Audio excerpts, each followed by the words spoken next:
اس نے تم لوگوں کو شرافت اور نیکی کا جھانسا دیا اور خود عیش کر رہا ہے۔ کیا تمہیں مال غنیمت ملا ہے؟ اگر تمہیں ملا بھی تو سونے چاندی کے 2 ٹکڑے مل جائیں گے۔ صلیبیوں کے جہازوں سے بے بہا خزانہ سلطان ایوبی کے ہاتھ آیا ہے۔ وہ سب رات کے اندھیرے میں سینکڑوں اونٹوں پر لاد کر قاہرہ روانہ کر دیا گیا ہے، جہاں سے دمشق اور بغداد چلا جائے گا۔ سوڈانی لشکر کو سلطان نہتہ کر کے غلاموں میں بدل دینا چاہتا ہے، پھر عرب سے فوج آ جائے گی اور تم مصری بھی غلام ہو جاؤ گے۔ اس عیسائی کی ہر ایک بات فخر المصری کے دل میں اترتی جا رہی تھی۔ اثر باتوں کا نہیں بلکہ موبی کے حسن اور حشیش کا تھا۔ عیسائیوں نے یہ حربہ حسن بن صباح کے حشیشین سے سیکھا تھا۔ موبی کو بالکل توقع نہیں تھی کہ یہ صورتحال پیدا ہو جائے گی کہ ایک مصری اس کے تعاقب میں اس کے دام میں آ جائے گا۔ انہیں معلوم ہو گیا کہ فخر مصر کی زبان کے سوا کوئی زبان نہیں جانتا۔ موبی نے اپنے 5 ساتھیوں کو سنانا شروع کر دیا کہ رابن زخمی ہونے کا بہانہ کر کے زخمیوں کے خیمے میں پڑا ہے، اور اس نے کہا ہے کہ ناجی سے مل کر معلوم کرو کہ اس نے بغاوت کیوں نہیں کی، یا اس نے عقب سے صلاح الدین ایوبی پر حملہ کیوں نہیں کیا، اور یہ بھی معلوم کرو کہ اس نے ہمیں دھوکہ تو نہیں دیا۔ وہ باتیں کر رہی تھی تو فخر نے پوچھا، یہ کیا کہہ رہی ہے؟ یہ کہہ رہی ہے، ایک نے جواب دیا، اگر یہ شخص یعنی تم صلاح الدین کی فوج میں نہ ہوتے تو یہ تمہارے ساتھ شادی کر لیتی۔ یہ مسلمان ہونے کو بھی تیار ہے، لیکن کہتی ہے کہ اسے اب مسلمانوں پر بھروسہ نہیں رہا۔ فخر نے بےتابی سے لپک کر لڑکی کو بازو سے پکڑا اور اپنی طرف گھسیٹ کر کہا، اگر میں بادشاہ ہوتا تو خدا کی قسم تمہاری خاطر تخت اور تاج قربان کر دیتا۔ اگر شرط یہی ہے کہ میں صلاح الدین ایوبی کی دی ہوئی تلوار پھینک دوں تو یہ لو۔ اس نے کمر بند سے تلوار کھولی اور نیام سمیت لڑکی کے قدموں میں رکھ دی۔ کہا، میں اب سے ایوبی کا سپاہی اور کماندار نہیں ہوں، مگر ایک شرط اور بھی ہے۔ لڑکی نے کہا، میں اپنا مذہب تمہاری خاطر ترک کر دیتی ہوں، لیکن صلاح الدین ایوبی سے انتقام ضرور لوں گی۔ کیا اسے میرے ہاتھوں قتل کرانا چاہتی ہو؟ فخر نے پوچھا۔ لڑکی نے اپنے آدمیوں کی طرف دیکھا۔ سب نے ایک دوسرے کی طرف دیکھا۔ آخر کرسٹوفر نے کہا، ایک صلاح الدین ایوبی نہ رہا تو کیا فرق پڑے گا؟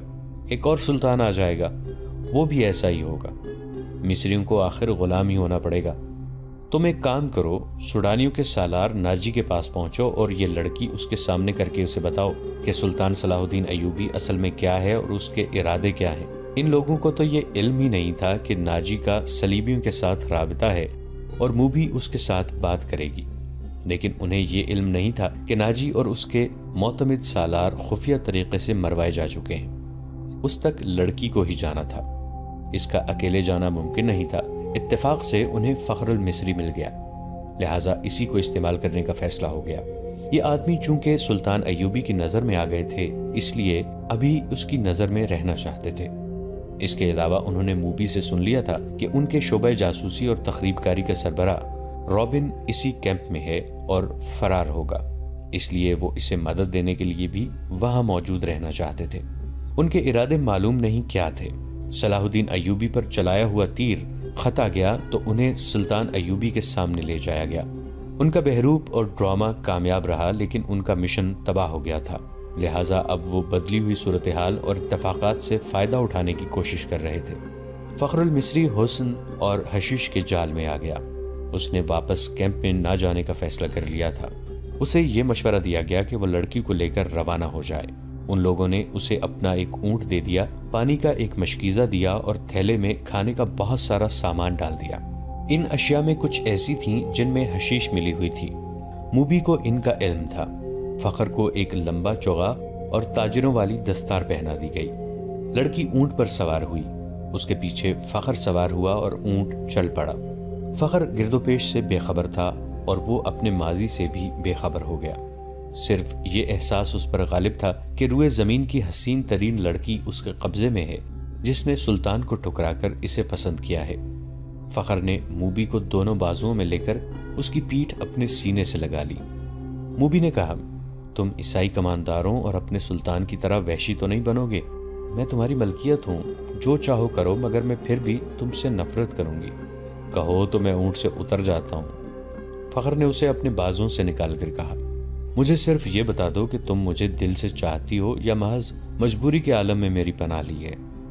پناہ تو میں ان تاجروں کی بھی لے سکتی تھی، موبی نے جواب دیا، لیکن تم مجھے اتنے اچھے لگے کہ تمہاری خاطر مذہب تک چھوڑنے کا فیصلہ کر لیا۔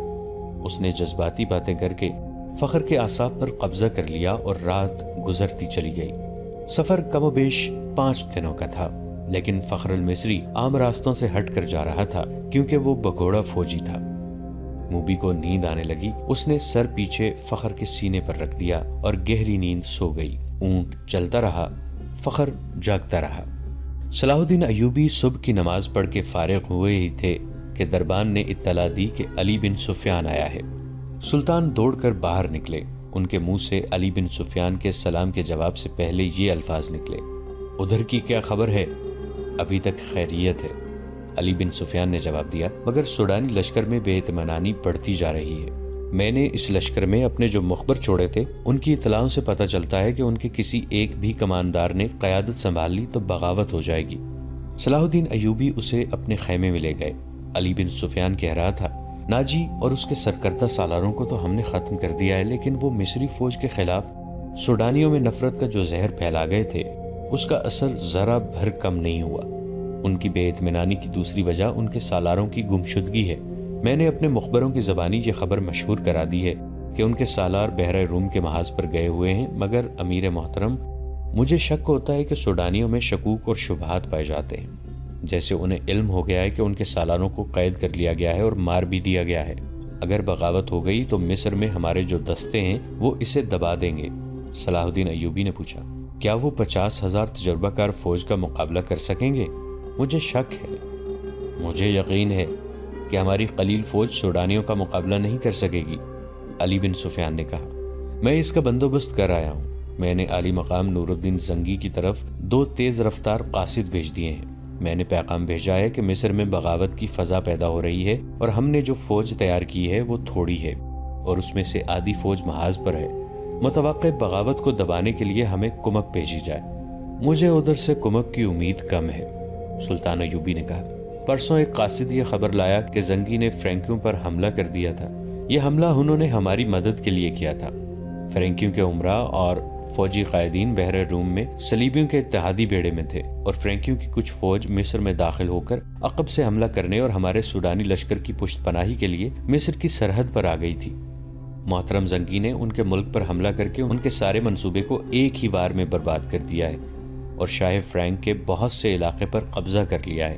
انہوں نے صلیبیوں سے کچھ رقم بھی وصول کی ہے۔ صلاح الدین ایوبی خیمے کے اندر ٹہلنے لگے، جذباتی لہجے میں بولے: سلطان زنگی کے قاصد کی زبانی وہاں کے کچھ ایسے حالات معلوم ہوئے ہیں جنہوں نے مجھے پریشان کر رکھا ہے۔ کیا آپ صلیبی ادھر یلغار کریں گے؟ علی بن سفیان نے پوچھا۔ مجھے صلیبیوں کی یلغار کی ذرا بھر بھی پرواہ نہیں ہے، سلطان ایوبی نے جواب دیا۔ پریشانی یہ ہے کہ کفار کی یلغار کو روکنے والے شراب کے مشکوں میں ڈوب گئے ہیں۔ اسلام کے قلعے کے پاسبان حرم میں قید ہو گئے ہیں۔ عورت کی زلفوں نے انہیں پابند زنجیر کر دیا ہے۔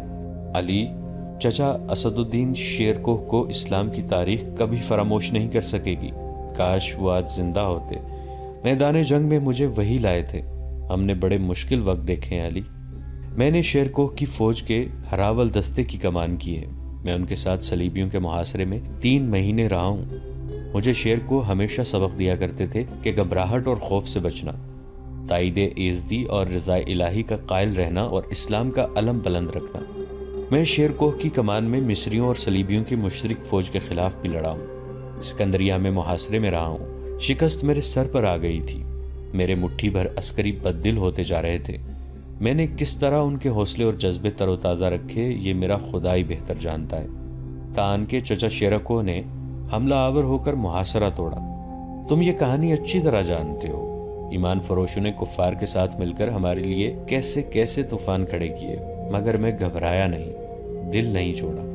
مجھے سب کچھ یاد ہے سلطان، علی بن سفیان نے کہا۔ اس قدر مارکہ آرائیوں اور قتل و غارت کے بعد توقع تھی کہ مصری راہ راست پر آ جائیں گے، مگر ایک غدار مرتا ہے تو ایک اور اس کی جگہ لے لیتا ہے۔ میرا مشاہدہ یہ ہے کہ غدار کمزور خلافت کی پیداوار ہوتے ہیں۔ اگر فاطمی خلافت حرم میں گم نہ ہوتی تو آج آپ صلیبیوں سے یورپ میں لڑ رہے ہوتے، مگر ہمارے غدار بھائی انہیں سلطنت اسلامیہ سے باہر نہیں جانے دے رہے۔ جب بادشاہ عیش و عشرت میں پڑ جائیں تو رعایا میں بھی کچھ لوگ بادشاہی کے خواب دیکھنے لگتے ہیں۔ وہ کفار سے طاقت اور مدد حاصل کرتے ہیں۔ ایمان فروشی میں وہ اس قدر اندھے ہو جاتے ہیں کہ کفار کے عزائم اور اپنی بیٹیوں کی عصمتیں تک بھلا دیتے ہیں۔ مجھے انہی لوگوں سے ڈر آتا ہے، صلاح الدین ایوبی نے کہا۔ اللہ نہ کرے اسلام کا نام جب بھی ڈوبا مسلمانوں کے ہاتھوں ڈوبے گا۔ ہماری تاریخ غداروں کی تاریخ بنتی جا رہی ہے۔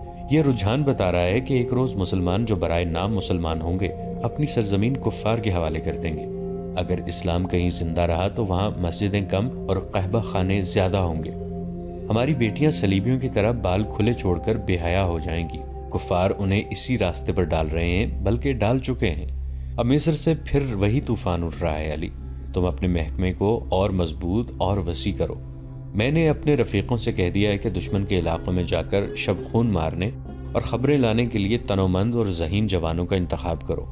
صلیبی اس محاذ کو مضبوط اور پر اثر بنا رہے ہیں۔ تم فوری طور پر جاسوسی جنگ کی تیاری کرو۔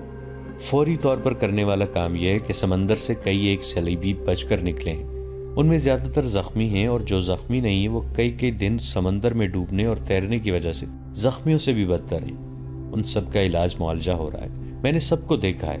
تم بھی انہیں دیکھ لو اور اپنی ضرورت کے مطابق ان سے معلومات حاصل کرو۔ سلطان ایوبی نے دربان کو بلا کر ناشتے کے لیے کہا اور علی بن سفیان سے کہا، کل کچھ زخمی اور کچھ اچھی بھلی لڑکیاں میرے سامنے لائی گئی تھیں۔ 6 تو سمندر سے نکلے ہوئے قیدی ہیں۔ ان میں ایک پر مجھے شک ہے کہ وہ سپاہی نہیں ہے اور رتبے اور عہدے والا آدمی ہے۔ سب سے پہلے اسے 5 تاجر 7 عیسائی لڑکیوں کو ساتھ لائے تھے۔ انہوں نے علی بن سفیان کو لڑکیوں کے متعلق وہی کچھ بتایا جو تاجروں نے بتایا تھا۔ سلطان ایوبی نے کہا، میں نے لڑکیوں کو دراصل حراست میں لیا ہے، لیکن انہیں بتایا کہ میں انہیں پناہ میں لے رہا ہوں۔ لڑکیوں کا یہ کہنا ہے کہ وہ غریب گھرانوں کی لڑکیاں، اور پھر ان کا یہ بیان کہ انہیں ایک جلتے ہوئے جہاز میں سے کشتی میں بٹھا کر سمندر میں اتارا گیا اور کشتی انہیں ساحل پر لے آئی، مجھے شکوک میں ڈال رہا ہے۔ میں نے انہیں الگ خیمے میں رکھا اور سنتری کھڑا کر دیا ہے۔ تم ناشتے کے فوراً بعد اس قیدی اور ان لڑکیوں کو دیکھو۔ آخر میں صلاح الدین ایوبی نے مسکرا کر کہا، کل دن کے وقت ساحل پر ٹہلتے ہوئے مجھ پر ایک تیر چلایا گیا ہے جو میرے پاؤں کے درمیان ریت میں لگا۔ انہوں نے تیر علی بن سفیان کو دے کر کہا، علاقہ چٹانی تھا، محافظ تلاش اور تعاقب کے لیے بہت دوڑے مگر انہیں کوئی تیر انداز نظر نہیں آیا۔ اس علاقے سے انہیں یہ 5 تاجر ملے جنہیں محافظ میرے پاس لے آئے۔ انہوں نے یہ 7 لڑکیاں بھی میرے حوالے کی اور چلے گئے۔ اور وہ چلے گئے؟ علی بن سفیان نے حیرت سے کہا، آپ نے انہیں جانے کی اجازت دے دی؟ محافظوں نے ان کی سامان کی تلاشی لی تھی۔ سلطان ایوبی نے کہا، ان سے کوئی ایسی چیز برآمد نہیں ہوئی جس سے ان پر شک ہوتا۔ علی بن سفیان تیر کو غور سے دیکھتا رہا اور بولا، سلطان اور سراغ رساں کی نظر میں بڑا فرق ہوتا ہے۔ میں سب سے پہلے ان تاجروں کو پکڑنے کی کوشش کروں گا۔ علی بن سفیان صلاح الدین ایوبی کے خیمے سے باہر نکلا تو دربان نے اسے کہا، یہ کماندار اطلاع لایا ہے کہ کل 7 عیسائی لڑکیاں قید میں آئی تھیں، ان میں سے ایک لاپتہ ہے۔ کیا سلطان کو یہ اطلاع دینا ضروری ہے؟ یہ کوئی اہم واقعہ تو نہیں کہ سلطان کو پریشان کیا جائے؟ علی بن سفیان گہری سوچ میں پڑ گیا۔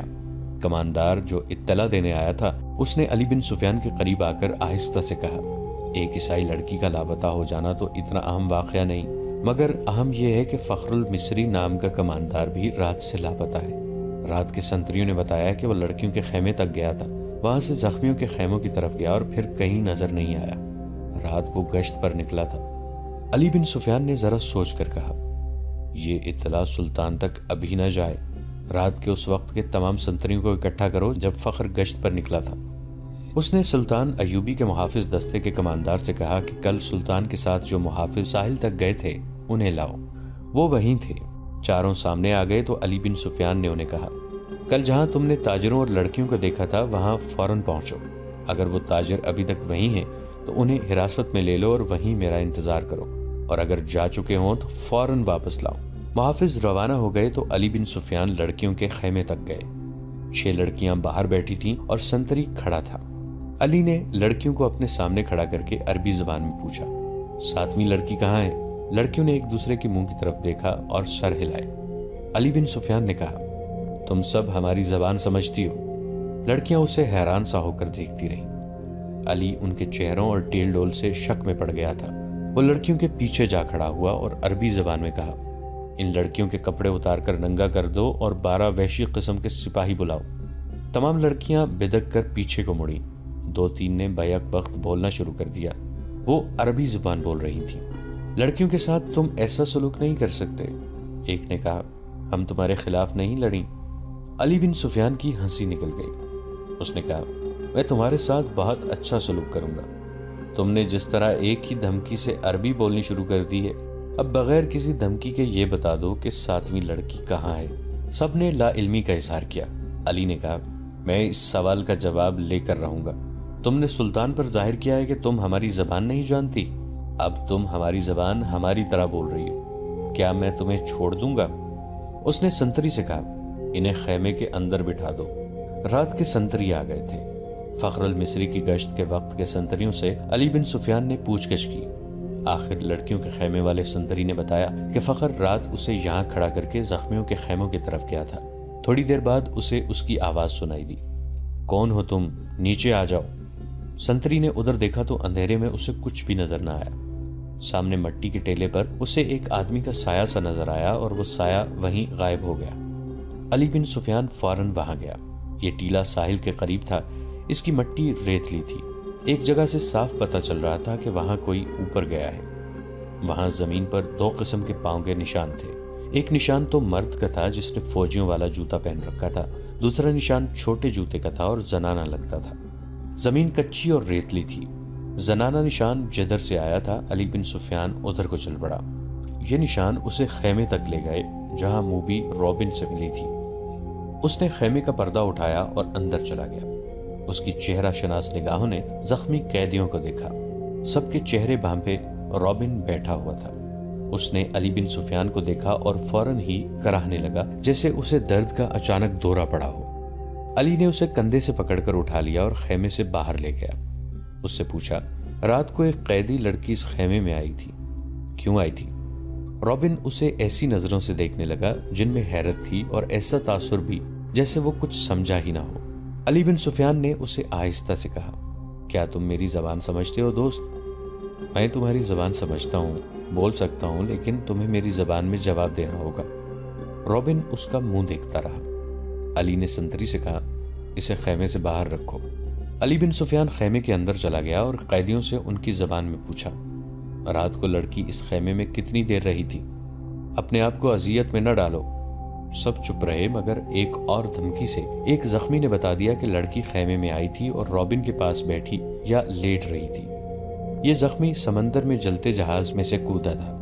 اس نے آگ کا بھی اور پانی کا بھی قہر دیکھا تھا۔ وہ اتنا زخمی نہیں تھا جتنا خوفزدہ تھا۔ وہ کسی اور مصیبت میں پڑنے کے لیے تیار نہیں تھا۔ اس نے بتایا کہ اسے یہ معلوم نہیں کہ رابن اور لڑکی کے درمیان کیا باتیں ہوئیں اور لڑکی کون تھی۔ اسے یہ بھی معلوم نہیں تھا کہ رابن کا عہدہ کیا ہے، وہ اس کے صرف نام سے واقف تھا۔ اس نے یہ بھی بتا دیا کہ رابن اس کیمپ میں آنے تک بالکل تندرست تھا۔ یہاں آ کر وہ اس طرح کراہنے لگا جیسے اسے اچانک کسی بیماری کا دورہ پڑ گیا ہو۔ علی بن سفیان ایک محافظ کی رہنمائی میں ان 5 آدمیوں کو دیکھنے چلا گیا جو تاجروں کے بحروپ میں کچھ دور خیمہ زن تھے۔ محافظوں نے انہیں الگ بٹھا رکھا تھا۔